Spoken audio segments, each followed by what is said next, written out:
Salam alaikum, bonjour. Aujourd'hui, on va voir ce que c'est que le profil en long. Bon, le profil en long, suivant la définition en topographie, est la représentation d'une coupe verticale suivant l'axe d'un projet. D'accord? Ce projet peut être soit une route, soit une voie ferrée, soit une canalisation.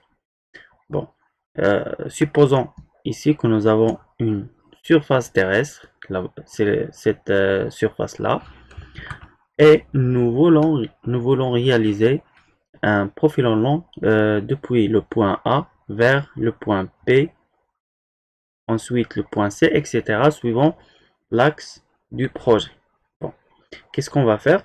On va imaginer qu'on a coupé le terrain depuis ou bien suivant cet axe-là. D'accord? Bon, c'est si nous aurons la possibilité de couper le terrain comme cette façon-là, on peut avoir cette figure suivante que nous avons eue en suivant la coupure du terrain en fonction de cet axe. D'accord? Bon, pourquoi on fait cela? On fait cela pour pouvoir représenter et décrire l'allure de terrain suivant un axe ou bien suivant l'axe du projet. D'accord? Comment ça? Comme vous avez vu, on a déterminé quelques points sur le terrain qui sont A, B et C. D'accord? Ces points-là ont bien sûr une altitude. Par exemple, ici nous avons ces 230 mètres en altitude par rapport au niveau 0. D'accord? Alors, le premier point, on a déterminé l'altitude de A, comme on peut déterminer aussi l'altitude du point P. Ici, nous n'avons pas l'altitude du point P, alors on va supposer que nous avons déjà cette altitude. Par exemple, moi, je donne juste un exemple, c'est 200, par exemple, 250 mètres. D'accord? Bon, entre ces deux points A et P, nous avons une distance horizontale.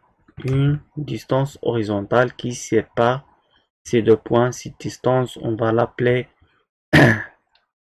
la distance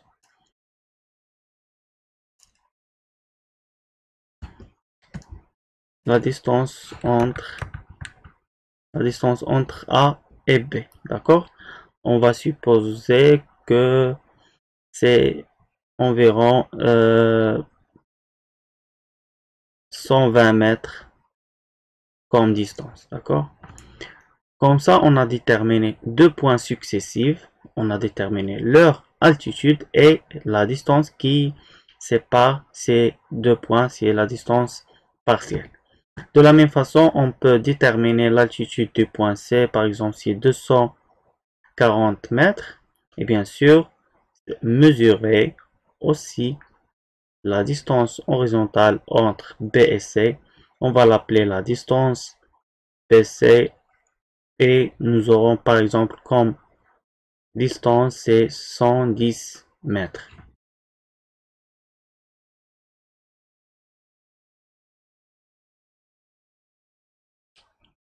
Nous avons vu comment on a déterminé l'altitude du point du profil en long. D'accord. Bon, si on veut transformer ces informations en profil en long, parce que l'objectif de la coupure du terrain est la détermination des distances horizontales ou bien distances partielles entre chaque deux points successifs et leur altitude, c'est bien sûr dessiner le profil en long. Alors, le profil en long peut être représenté comme la figure suivante. Nous avons ici le point A, le point P, le point C et nous allons lier les entre ces trois points. Bien sûr, nous aurons ici comme information les distances Nous avons ici, c'est, je pense, c'est 120 mètres. 120 mètres. Et ici, nous avons 110 mètres. Bien sûr, plus les altitudes. Ici, c'est 230 en altitude. Et ici, c'est 250 en altitude. Et on sait c'est 244 mètres en altitude. D'accord? Bon, ici, c'est juste un brouillon de ce qu'on appelle le profil en long. D'accord? Mais nous allons voir le profil en long en détail et en façon bien organisée que celle-ci. D'accord? Bon, maintenant on va passer à la figure suivante. C'est la figure du profil en long. Voilà une représentation du profil en long que nous devons avoir à la fin de chaque réalisation d'un profil en long. D'accord? Bon, cette figure-là, ou bien ces données-là, on on les a obtenues depuis cette figure ici. Ici, nous avons une représentation du terrain euh, en fonction des courbes de niveau. Comme vous voyez ici, ce sont des courbes de niveau. D'accord? Ces courbes de niveau nous donnent une idée ou bien une représentation trois-dimensionnelle du terrain. Comme vous pouvez remarquer que ici nous avons un profil en long. D'accord? Le profil en long, c'est ce tracé là. Il suit le terrain naturel comme il est. D'accord? Comme il est. Et à travers le profil en long, ou bien suivant le profil en long, nous avons ce qu'on appelle les profils en travers. Les profils en travers sont aussi des profils, d'accord? Ce sont aussi des coupes verticales, mais leur caractéristique, c'est... Attendez que j'efface. Mais leur caractéristique, c'est qu'ils sont perpendiculaires par rapport à l'axe du projet. Par exemple, nous avons ici l'axe, d'accord? Voilà le profil en travers et il est perpendiculaire, d'accord? Nous, on ne va pas nous concentrer sur le profil en travers, mais nous allons travailler juste le profil en long, d'accord? Bon, le profil en long, il est déterminé par des points. Ces points-là, on les appelle des points de profil. Attendez. Bon, il est déterminé, le profil en long, il est déterminé par des points. Ces points, on les appelle des points de profil. Le profil numéro 1, le profil numéro 2, le profil numéro 3. Ici, je parle du profil en travers. Lorsque je dis le profil numéro 1, ici, je veux dire que c'est le profil en travers numéro 1. Le profil numéro 2, ça veut dire que c'est le profil en travers numéro 2. D'accord? Le profil en long, tout le profil en long, il est déterminé par des points qui représentent l'intersection du profil en long et les profils en travers. D'accord? C'est bon. Bon, ce profil en travers, ou bien ce profil en long, l'objectif c'est obtenir un profil en long comme celui-là. D'accord? Ici, c'est juste un croquis des profils en long. Il ne respecte pas les normes du profil en long.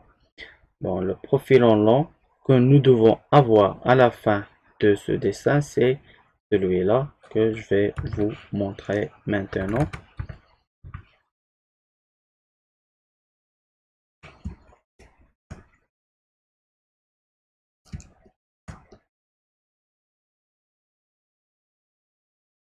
Bon, voilà. Voilà le profil que nous devons avoir à la fin d'une réalisation de ce profil. D'accord? Bon, la première chose qu'il faut savoir, c'est que en profil en long, nous avons deux échelles. D'accord? Une échelle verticale et une autre horizontale. L'échelle verticale, c'est pour représenter les altitudes. D'accord? Depuis un point vers le haut, ça veut dire que cette distance représente une altitude. D'accord? Et l'échelle horizontale, c'est pour représenter la distance horizontale entre chaque deux points ou chaque deux profils. Par exemple, le profil numéro 1 et le profil numéro 2. Nous avons entre ces deux profils une distance horizontale qu'on peut mesurer ou bien qu'on peut représenter ou déduire à travers l'échelle horizontale. Qu'est-ce que ça veut dire? Ça veut dire que cette distance-là représente 10 mètres en distance horizontale. Et si cette distance-là représente 1 mètre d'altitude, chaque cette distance-là vers le haut ou de façon verticale, elle représente 1 mètre en altitude. D'accord? Bon, nous avons fini avec l'échelle. On passe à d'autres choses. Les données qu'il faut savoir ensuite, c'est ce qu'on appelle le plan de comparaison. Qu'est-ce que c'est que le plan de comparaison? Ça veut dire que l'axe, cet axe-là, il représente, ou bien son altitude est 500 mètres. Ça veut dire que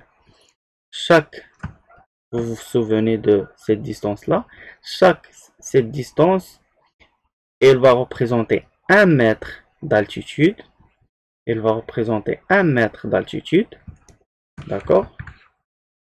1 mètre d'altitude. Ça veut dire qu'à ce point-là, nous avons comme altitude 501 mètres. D'accord? Plus si on ajoute, ou bien on ajoute la même distance verticale, ça veut dire un autre mètre ici va être 500 mètres et ainsi de suite jusqu'on arrive au point, ou bien au point qu'on veut représenter. D'accord? Là, c'est le plan de comparaison.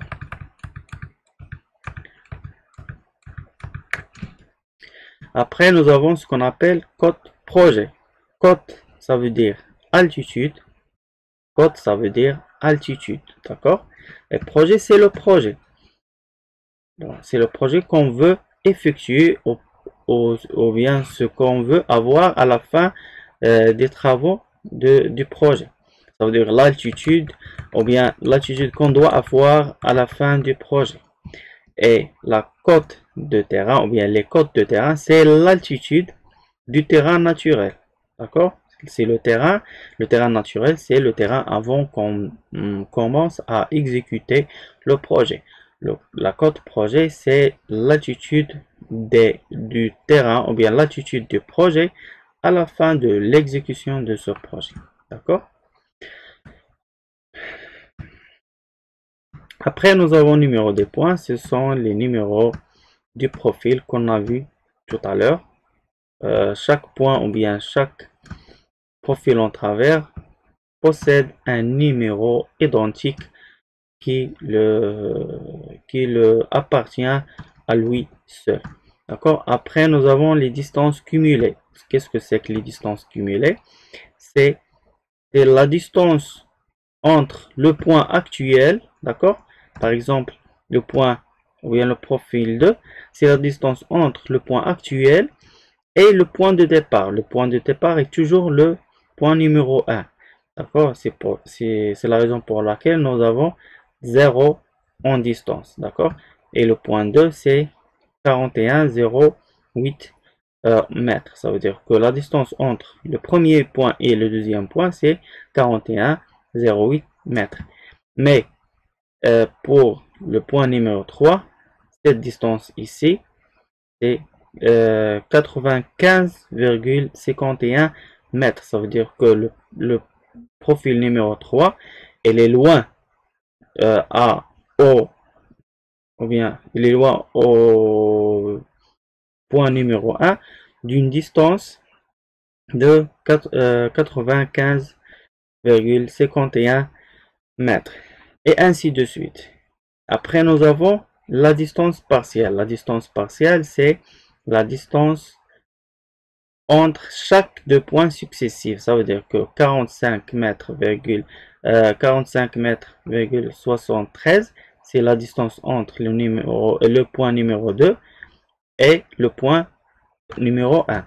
Et 89,78, c'est la distance qui sépare le point numéro 2 et le point numéro 3. Mais si on ajoute 45,73 mètres à 49,78 mètres, si on fait une addition ici, on peut avoir, d'accord,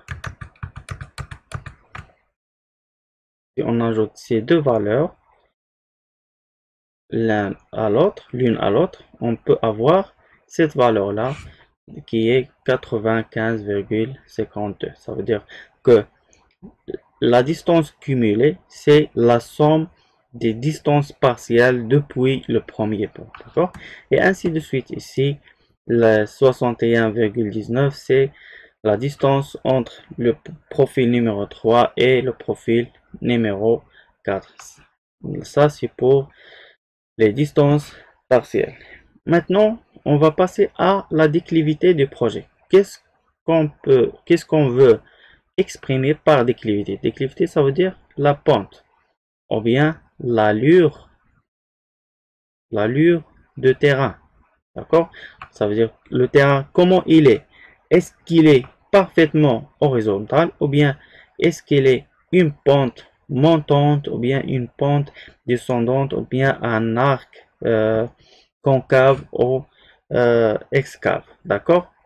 Bon, pour la première pente, nous avons ici, c'est une pente descendante parce qu'il commence par un point, puis il finit, ou bien il s'achève à un point de plus bas. Ça veut dire que l'altitude devient de plus en plus moins. Nous avons ici moins 5,3%. Ça veut dire qu'à chaque 1 mètre, on descend de 5,3 cm. D'accord? Ici, nous avons un arc. Son rayon est de 3000 mètres et sa longueur est de 219,45 mètres. Ça, c'est pour l'arc. Maintenant, nous avons une pente montante, ce qu'on appelle rampe. Ici, c'est rampe et ici, c'est pente. D'accord? Ici, c'est rampe et ici, c'est pente. Cette pente, elle est montante. C'est la raison pour laquelle on l'appelle rampe. Cette rampe, elle est de 2% et sa longueur est de 69,77 mètres. D'accord? Maintenant, je passe pour le graphe. Comme vous pouvez remarquer, ici, nous avons deux graphes. Le graphe TN. Le graphe TN, c'est celui-là.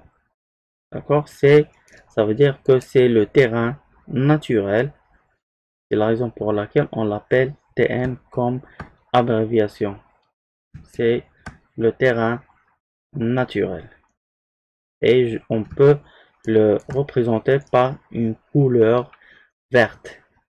Maintenant, on passe pour la pente, la deuxième courbe, c'est la courbe du projet. Bon, ici,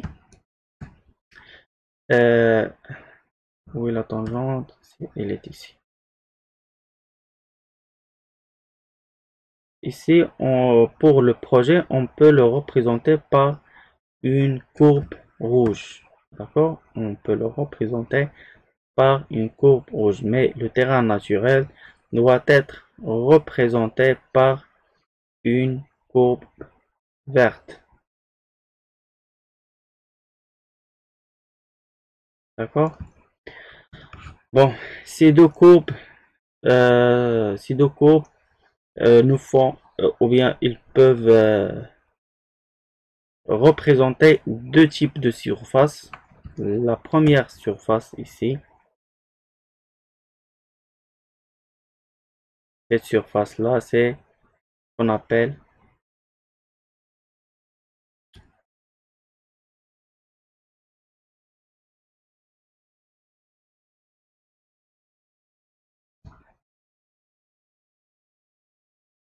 cette surface-là, ce qu'on appelle le déblai.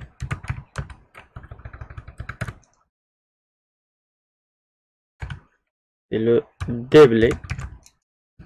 Et la deuxième surface, c'est le remblai. Donc, qu'est-ce que c'est que le déblai?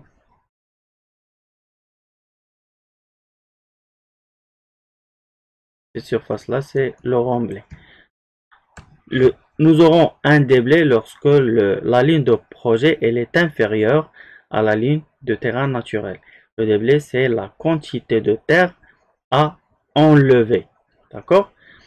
Et pour le remblai, nous aurons le remblai lorsque le terrain naturel il est inférieur au terrain, la ligne du terrain naturel elle est inférieure à la ligne du projet.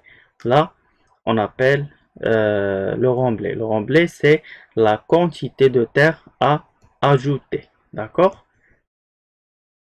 Ici, c'est à enlever.